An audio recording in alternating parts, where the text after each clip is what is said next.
This is a HeadGum podcast. I like that. Yeah. Yes. Mess around. That's what I'm talking about. All day. All night. Look at that. Messing around. Hi, how are you, Lamorne? Hannah, I wish I could tell you I was doing great, but right now I'm under the weather, just like you, drinking juices, trying to knock this out before I get on this plane tomorrow. And I might cancel the trip. Really? I might cancel the trip.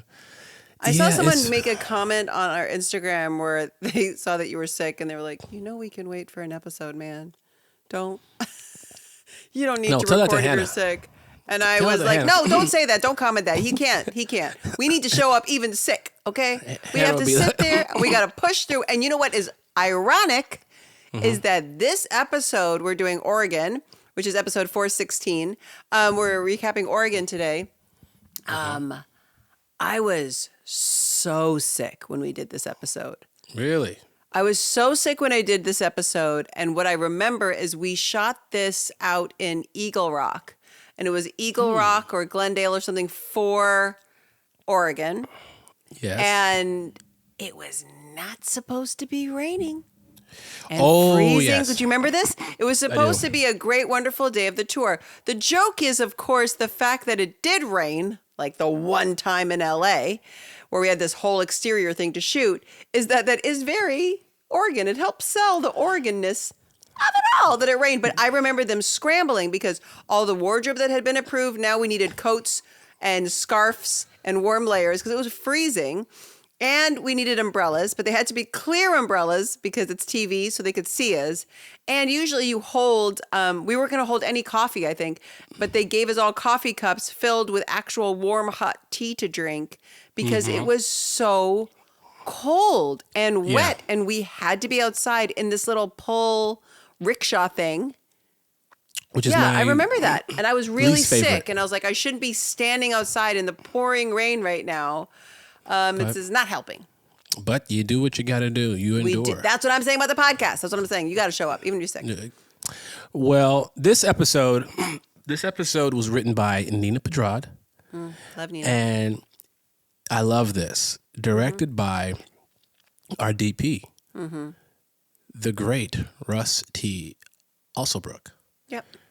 Russ was someone who helped me out so much on this show because I always had a very inquisitive mind about how the camera operated and where we were shooting and why we would shoot certain things. And he would always take the time to explain it to me in between takes. There are times where he would just walk up to me and say, do you know why we shot it that way? I'd say, it's because the scene's more intimate and you wanted a closer shot. He's like, exactly. Use a long lens. He would break down all these things for me. And so when I directed an episode, he was like my best friend. And till this day, I always think of certain things that he told me whenever I'm shooting on any other movie or project. So shout out to Russ Alsobrook and Nina Pedrad. Okay, so before we get into it, we got something super exciting to announce. Yeah, we've been talking about a little bit here and there, okay? But it's really happening. And Lamorne and I have been talking about this for so long, about what's a way that we can engage more and more directly with the fans of New Girl who support us so much. And we are going to officially launch our Patreon.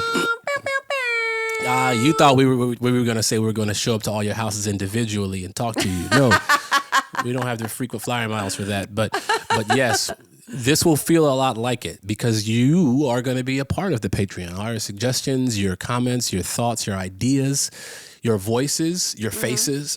We would love for you to be a part of it. So please make sure you go ahead and tune in, subscribe.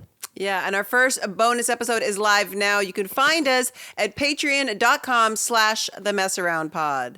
That's patreon.com/themessaroundpod. All right, let's dive into Oregon. One of my favorite states. Love me some Oregon. What's this episode about? So Jess's dad is getting married. That's right. So the whole squad heads to Portland. Note that whole squad does not include Ryan, who is keeping so busy at his new headmaster job in England that he cancels his trip to attend the wedding. Jess is devastated, and everyone tries to cheer her up by touring some of her most favorite local Portland sites.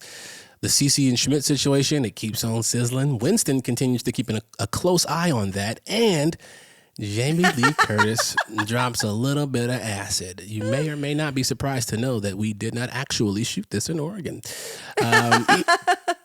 I've never been to Oregon, but when watching it, I had to. No, I never. I want to go. I want to go to Portland. I want to go to all these different places in Oregon. I hear great things about. I've been many times. Oswego, and didn't Zoe live there?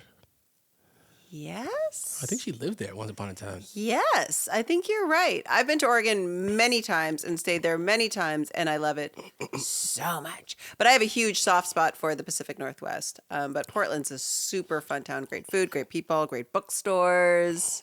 Great bookstores. Shout out to people who go to bookstores. Just being there, just not looking weird at all. Just in there reading books. That's me. I love a good bookstore. I say that because I judge. That's obviously a great thing to go and do. Yeah. Go to a bookstore. Go to a bookstore and just read. It's a very fun thing if you're in a town to wander through a bookstore, see the local authors' books. It's great. It's a great way to spend your money. Man, I wish I had a dad. Anyway. I'll be your dad. Everyone in the loft is getting ready to head to Oregon because Jess's dad is getting married. Yes. He's getting married. I will just say right off the bat, the fact that Ryan isn't there day one to be there to watch like his girl's dad get married to her, one of her high school friends. And like the unhinged mom is like, mom's going to be there and she's all the things to me is like, boy, bye. Yeah. This is a big deal. This is not like showing up to a friend's birthday party. It's like my parents are getting married. I'm the best man. Like, I need your support. All the red flags right here, Ryan. And I love Ryan, but no. That's why I don't do long distance. Fair. Because I ain't trying to go to your daddy's wedding. You're on Ryan's side. Okay, right off the bat, things don't seem to be going well with Jess and Ryan's long distance status, at least not according to the boys on the couch who have to listen to her long, awkward voicemail. You think she's talking to him. She is not. She's just leaving lots of voicemails. We've all been there. Now Cece arrives, and Jess tells her that her school crush, Jake Apex, Can we talk about this name?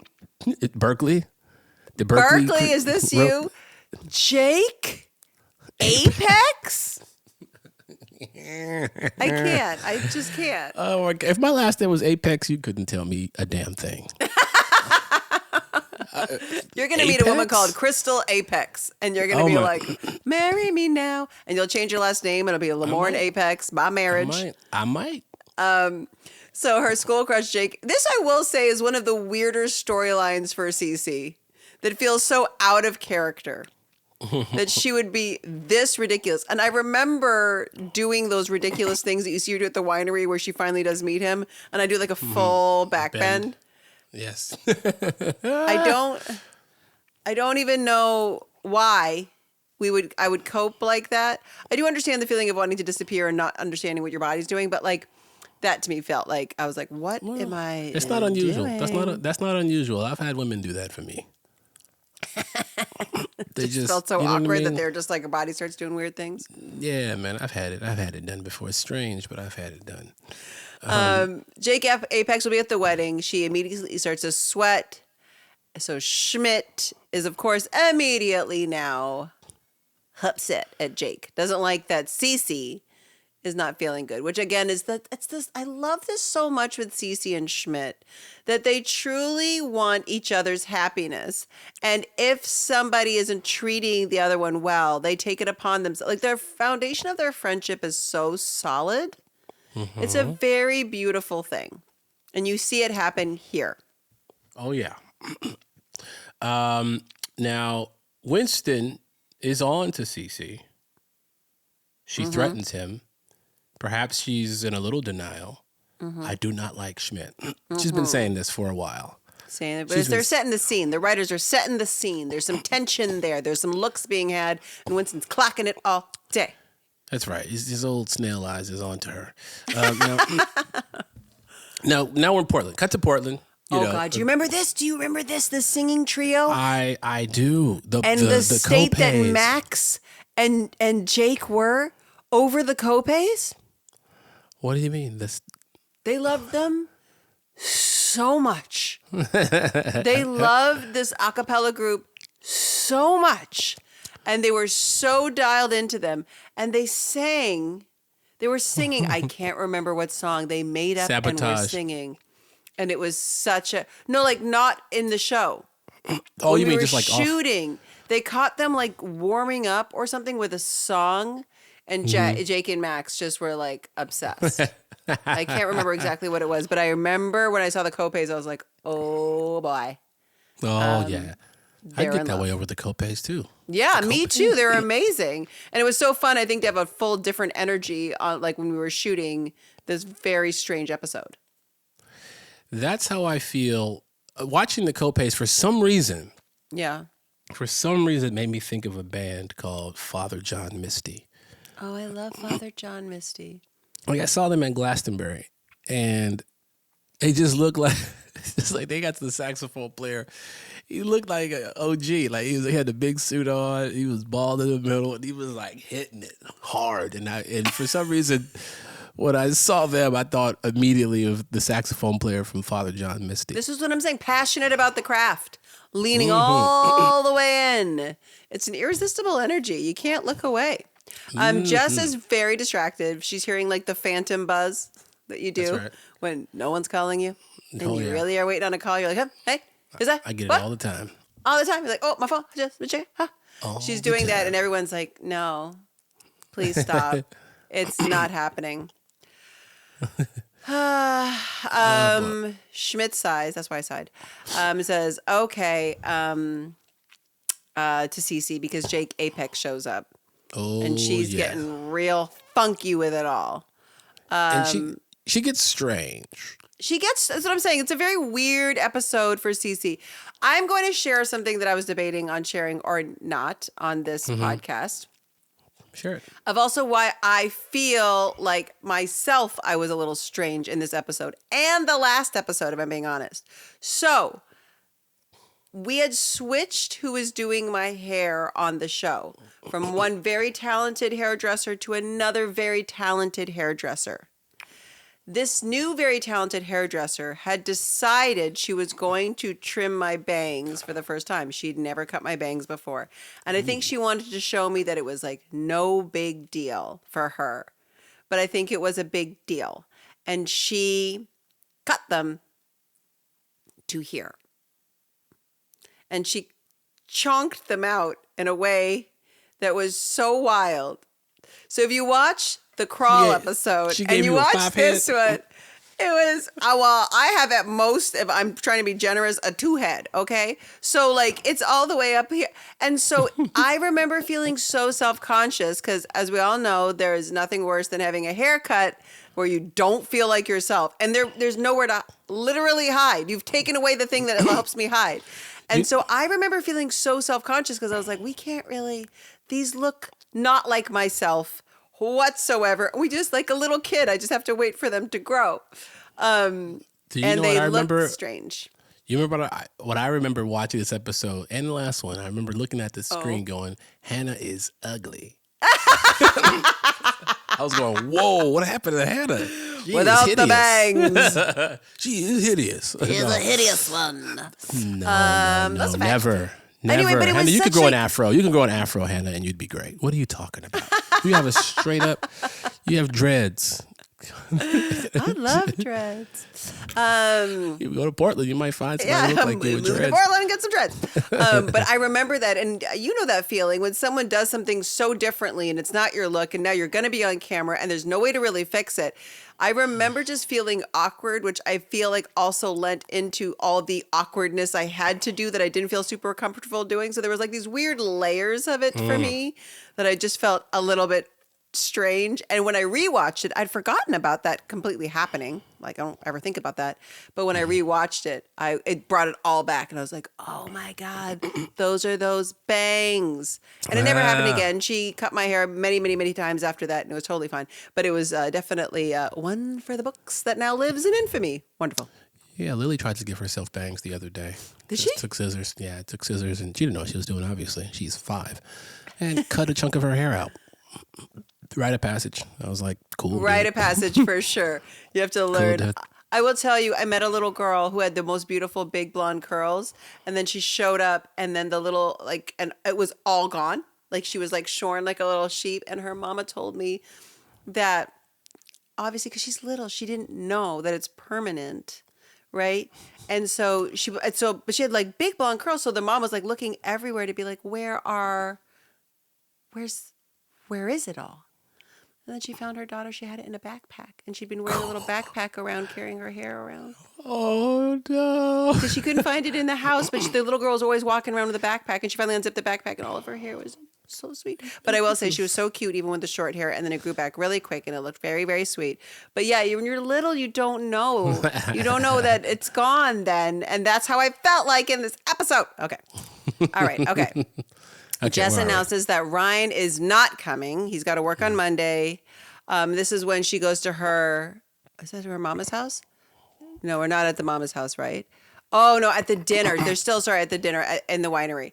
And she says, Ryan's not coming. He's got to work on Monday. And then she gets so sad because she had this whole tour planned of like, to get to know me better and to know my story better. Let me take you all through my life's journey in Portland.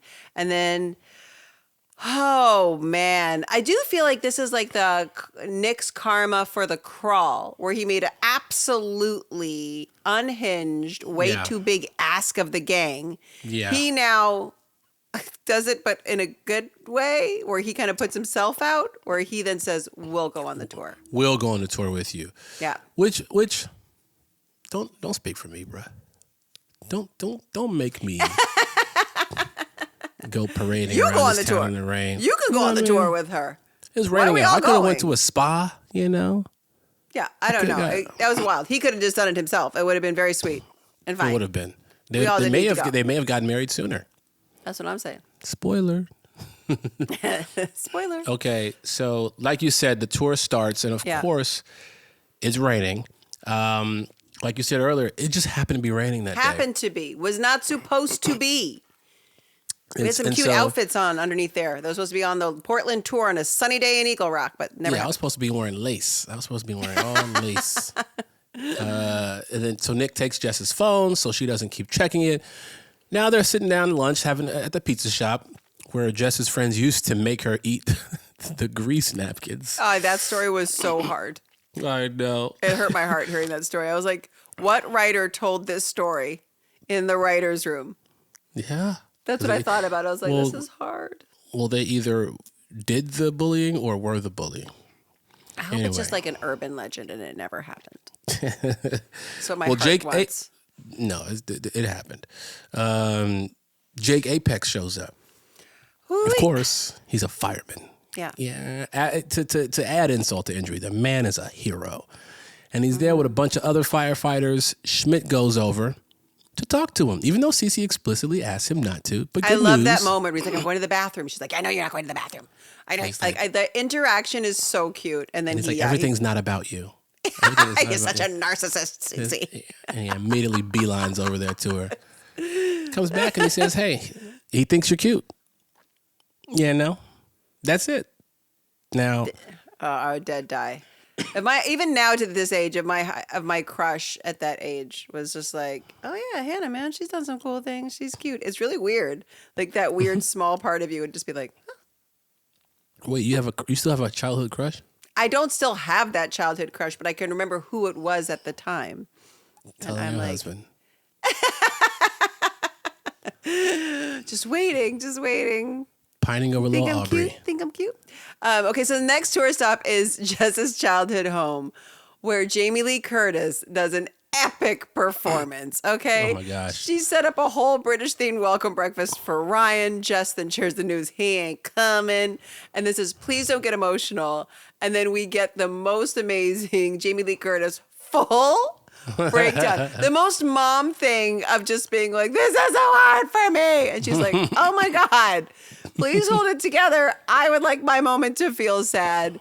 And then she like ends up storming off into her room so she can cry it out. And then Winston, There's a couple this of is things very that he telling did. of the time, by the way, very telling of the time. He's trying to break the tension by asking, he's like, where are we on this whole Cosby thing? Because this is when it was just happening, right? Just happening. It was just happening. And he wanted to know because the city, the world was divided. The world was divided. Yeah. And this is my favorite part. It might be one of my favorite moments of my career. Oh. Is I'm sitting across from Jamie Lee Curtis. This moment. That already one of my favorite moments of my career. Just working with Jamie Lee Curtis. Facts. And the line is Jody, I don't want to lie to you, so I won't. The shell's all in these eggs. I could not say that line without laughing. And I had to, and it got, what you saw was the best I could do. Because I started going so crazy with I'm like, man, I'm doing a bit with Jamie Lee Curtis. And I think one of the takes I said, Joni, baby, honey. Said that I ever, and it was going to work. And then I said, I don't want, and then I just kept laughing. And I was like, damn it, Lamorne, you screwed this up. Like this line that they wrote is so funny that you messed it up with trying to go even further with the And bit. to add some sauce on it. I remember that. I remember everybody being like, come on. Like you could, this is such a great line. You got it. But it was so funny. And Jamie Lee Curtis is giving you that look she gives. And it makes you laugh. It's like a Damon thing where it just makes you laugh. And everybody was trying not to laugh on your delivery because you were being so funny. Her reaction was so funny. And then we didn't want to screw it up by laughing over it. And I remember all of us just biting the insides of our cheek to be like, we just need to get one of these out because it's going to be a line to remember. And it is. It is. That's one of my favorite lines. The shell's all in these eggs. The shell's all in these eggs. What a dick. It's because it's such a dick thing to say. Such a dick move. Just don't eat the eggs. But also, you don't know how to make eggs. Jamie Lee Curtis has some also amazing lines. I just feel bad for Ashley. Let's just say he's a man with a healthy appetite. Except one thing. Here's what I think. Because she looked down. But I think that there was something suggestive on the plate, but they couldn't show it. I think that broadcast standards and practices or whatever, I think there was a lot more gesturing. Oh, yeah. And I think they had to reel it back because Jamie Lee Curtis really sold it, I feel like. And then she alludes to the fact that she's going on a trip. Oh, and when they say they're going on a trip, she ain't talking about Detroit. She talking about... She about to do drugs. Druggos. So funny. Also makes sense. She's coping with her husband getting married to one of her children's classmates. Fair. You're allowed to drop acid. Go on. 100%. 100%. Yeah. Cope how you need to. Now, Nick, he goes up to check on Jess. He's in her old school bedroom. And Jess is basically saying she's a hopeless romantic. And she always has been. She closes the door to reveal there's a poster on the back. She, from 1994 to 2001, she believed that Jordan Catalano would show up in her driveway after a dirt bike accident. Yes. Just played by Jared Leto. Yes. A young Jared Leto. And Nick is convinced. Who, by the way, they made the guy they cast as Jake Apex. It's basically that mirror image, right? Of the high school, he looks like Jordan Catalano. He's got the hair and the thing and is hyper romanticized. I don't know anybody who of that era that was a girl that watched My So-Called Life that didn't have a unnerving level of a crush on Jordan Catalano. He Really? was, oh my God. Well, I never watched the show, so I don't really Yeah, that's what I'm saying. You had to watch it. And as a girl, he was just like, what the heck?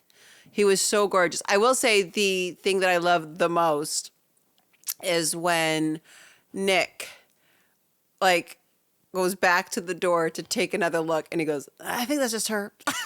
Yeah. She's just got pictures of herself. She's fallen in love with a boy that looks exactly like her. And this whole thing is like a fever dream. It's like, This is that's the same person. funniest takeaway. He's like, I don't know. That's That's just her. Oh my gosh. Pictures of her around a picture of her.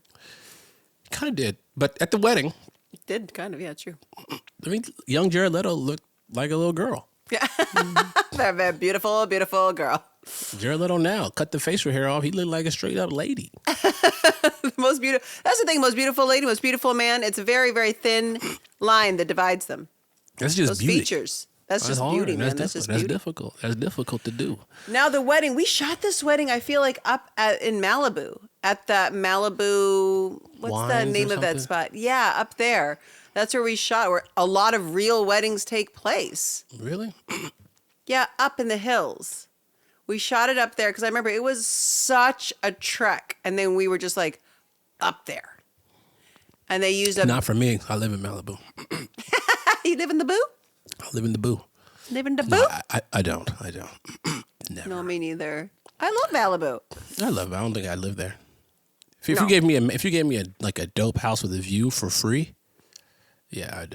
Anywhere but only on for Earth, free. I would say yes. If you're going to give me a dope house with a view for free, anywhere, I'm going to say No, yes. no, you're not. No. There's some places you wouldn't go and live with a view. Oh, Airbnb it. Yeah, you would, give me that free house. I don't mind owning the home, but that doesn't mean I'm gonna live there. Okay, so at the wedding, Cece learns that Jake Apex won't be there, and she's devastated.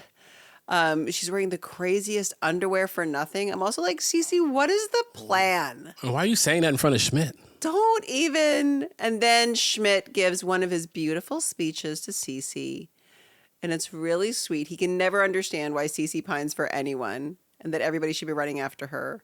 It's very sweet. Mm-hmm. And Winston is clocking this like he works at Swatch. Okay? Why is he on their business? I don't know. He really is, actually. He's being quite nosy. Yeah, And then Schmidt's like, okay, I'm going to help you get this Jake guy. If that's what you want, I'm going to get it for you. And then Fawn rings him, and he gets distracted for a second. That's right. Now Jess runs in. Here's the thing. In typical TV fashion, she forgot the rings. Of course. Have to forget But- the rings. That's right. But she has to go help her dad get ready. So Nick says, Coach and I will get the rings. Oh, God. So they hop on a tandem bike. Unnecessary. I guess that's very Portland. I don't know. You It see a lot is, of I tandem guess, bikes. maybe. It's a nice little cliche. Now, Nick, he calls Jess from Joan's house. He's like, your mom has the rings, but here's the deal. She went on her little trip. She's tripping balls right now in the living room with all her friends. Jess looks at her dad and says, it's going to be a hair longer. And he nods because he knows. It's acid, isn't it? That's right. Yeah. Now, back at the wedding, all the wedding guests are seated. So Yeah. Jess runs out to stall a little bit. And she does her thing, right? She starts singing the slowest rendition of Ave Maria ever. And then again, but in the Cookie Monster version. Now, Schmidt glances at the fire alarm, and this is when he gets a brilliant idea, which can solve two problems. That's right. 2 birds, 1 stone. Cut to everyone being evacuated outside, and Jake Apex with his fire hose. Fireman uniform, he shows up, and he tells Cece that he's always had a crush on her. But it's just then when this dumb woman... What is she doing? I honestly was like, you've literally spent this entire time. You're back in your like high school town. You got the guy. He's into you. Like, what?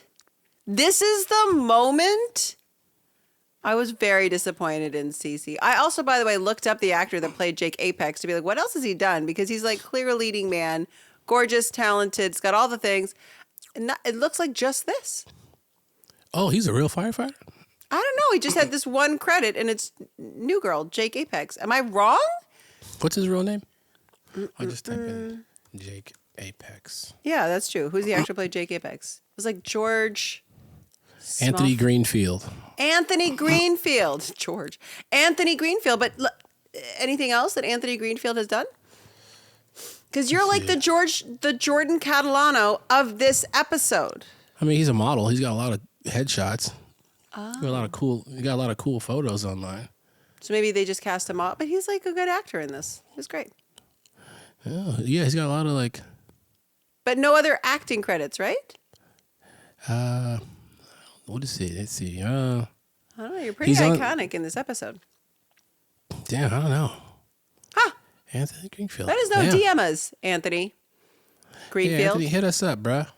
Let us know what you've been up to. We've been thinking about you. I've been thinking about you a lot. Okay, so Nick and Coach finally arrive with the rings. Jess goes to get her dad and finds him very sweetly slow dancing with Ashley. She has a really, really sweet moment with Nick. Love is never what you think it's going to be, is it? Yeah. She tells Nick he was right. Ryan should have been there. Mm-hmm. She needs a guy who shows up. That's right. And then Nick says, wait, you have to say it because it's too much. Jess, you should know something. I touched both your mother's breasts in a communal womb earlier today. What a line to write, Nina. What a line to write. Yeah, I touched a lot of moms. Anyway. You know what I wonder is, did you come up with this iconic line and then go, now we have to come up with a scene where Nick touches Joni's boobs in a communal womb? How do we backsell this whole thing? Because it's a great line. Great line. Oh, this is very sweet. Jess finds the gang and reveals she just broke up with Ryan. Everyone's at the last Portland tour stop, the Crush Pond. I love this moment because they all have to kind of say a name in their head, and then they put the rock in the pond, and then it's like, a little kid thing, like, then they'll love you forever. And it gives the space for the audience to kind of guess who everyone is thinking of. And I think that's a really sweet thing to do. Who had that massive rock? Was it Schmidt? Yes. Wasn't it? He brought the boulder in. Is that right, Wendy? He brought the big rock? Winston's. Yeah, for sure. Winston says, I know who your He's rock got the is biggest for. love. That's why. That's right. And that is the end of the episode. Yeah. Weird one, but a good one. So a lot of people have a lot of thoughts on this episode because Ryan was such a huge part of the season, and then it kind of is over without Ryan. Right. Yeah. It's just done. Wait, was this his last episode? That's it. That's that wild. to me is also so. TV does that though sometimes. It's like, oh, we had him for 6 episodes. Yeah, let's just That's end 6. it quickly. Okay. And then they we gotta want to come figure it out back. now. And here's the thing. Sometimes they want to come back. Sometimes you want the actor to come back, vice versa. But contractually, there's like, they can't come to an agreement. I'm not saying that's what happened here. But I'm saying a lot of times that's what the case may be, is that an actor, the deal just didn't work out. So they have to rewrite. So they have to rewrite some stuff to basically get him off the show. Yeah, I don't know if that's what happened. I feel like they're trying now to kind of build the moments back between Schmidt and Cece and between Jess and Nick. Because here's the crazy thing about TV is you don't know how many seasons you're going to get. Right. You don't know how it's going to go. And so you have to make sure. We're already in season 4, which is huge for a TV show. How do we make sure that all of a sudden this is the last season, right? That we can have the chemistry and their storyline and their interest in each other still there. So everybody there is there for a good time, not a long time when they're a guest star. And that's what this was, I feel like. Just part of making TV, baby. Guess what happens? Oh my God, we forgot. This is one of my favorite moments of the episode. Of course, Coach. What he's thinking of at the Crush Pond.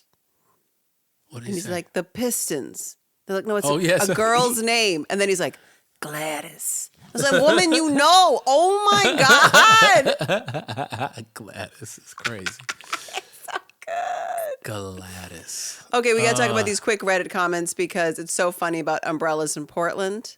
Okay? Mm-hmm. Props on having it be rainy, but no Portlander use an umbrella. First of all, we can't even take the props because it genuinely rained, and 2, we genuinely were so mad at it. We weren't like, this is so good for the show. We were like, this sucks. The umbrella thing is so funny because they say, like, if you're in Washington State and you're caught with an umbrella, that's the first sign that you're not from there. Like, it's like a So y'all just walk around damp? Y'all just walk around I think soaked? they just have their coats because like a raincoat on, a good raincoat on, because you need your hands for things, and they're not just going to walk around with a stick in their hand like 90% of their life.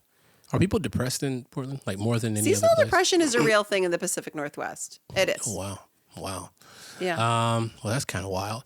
You want to go ahead and read this Roomy message of the Roomy week? message of the week from Emily. Theme song? Nobody asked for it. Nobody wants it. And that's a terrible one. I'm going to work on it. We can use it. Send it to Ronnie. Send it to Jukebox. Roomy message of the week. Ronnie, help me. My name is Emily Daniels. I'm from Savannah, Georgia, and I am a Big Caps long-time New Girl fan! ! I've been watching since 2017, fresh out of college, and I honestly lost count of how many times I've watched the series from start to finish. What really connected me to the show for the first time was the Chicago episode when Nick loses his dad. I lost my dad back in 2017 and had to fly to Texas in the dead of an icy winter. So it was such a comedic mirror to my own grieving process. It helped me get through it. Nick's sudden responsibility to write the eulogy was ironically relatable because I was also given the same responsibility. It was a difficult process. I felt truly seen. I'm so grateful to have had this show during my 20s because it gave me new perspective about approaching my 30s. It allowed me to be more present in who I am. The cast portrayed their characters so genuinely that it feels like they would all be my friends in real life. I can find so many relatable character traits to the point where the show has been immortalized in my heart and mind. It's also inspired my comedic decisions as an actor. No lie. I know lines from every episode, and I could write a book for how much the show has impacted my life. Each of you are so amazing, and as an ensemble team of creators, a masterpiece. A show needs to be experienced, so I spread it like the gospel. Thanks, Emily. Haha. I absolutely adore the podcast, so I'm glad y'all have made it happen. It relives each episode in a way that satisfies my performing artist curiosity, even though I still have so many questions. I have to ask 2, though. Okay. Here's the first one. What was your favorite unscripted moment in the show and why? And would you and Lauren consider creating a real version of True American for fans to purchase? I've tried to create my own version of the game, but I was not successful. Your favorite unscripted moment in the show? Oh, can I say? Yeah. I remember this. It was 2 moments, and they're with you. Our babe was you and I doing that. Back and forth and back and forth and back and forth and back and forth. And it really made me smile in the moment. It was really sweet. And then the other one was our little handshake that you and I made up. And we came up with that. We're like, what if this is what they did? And we kind of made it up, and then we put it in the show, and then it stayed. And those were 2 real, like, Hannah Lamorne friendship moments that then became Winston Cece moments that live in the show. And I love that. I want to say mine is watching Justin Long on his first. What is it? Oh God, yeah, these were the gunslinger Thanksgiving moments. episode. Thanksgiving episode when you couldn't. You were rushing. You were running late for a flight. I remember, and Justin was doing bits. Like we were all like, Anna's gotta go, and Justin is like, I'm gonna run, jump over this couch, fall, trip, do all this stuff. That's probably my favorite. Is just watching him go completely against what like the director was asking. Well, the director was losing their mind because they're like, "Can you just?" It was like say a name and leave the room. Oh, I remember that one. He couldn't say Winston. He kept going Winston's. I just wrapped the movie with Justin Long, and he was doing it again. He kept doing these bits, and I was just like in tears the whole time. He's so funny. If I could work with him forever, I would. He's so great. He's so great. He's so funny, and he just does these little things all on his own that it makes you smile. I don't know, he's great. I remember that so much. And if the bit is getting under your skin, which it never did to us, but for directors who are trying to sit there and like clock time, you can see directors getting a little irked by it sometimes. Oh, that's just fuel on the fire for his funny bone. Yeah, don't show him that it's annoying. That's We're true. gonna keep going. Would we create a real version of True American for fans to purchase? Well, you know what? We have a Patreon, y'all, for a reason. Head over there. We are we're kind of coming up with all sorts of ways to interact with y'all and have great ideas like this come to life with you. All right, guys. Well, thank you so much for that email, and thank you for listening as always. One of the best episodes next week. You remember this one? Spider Hunt.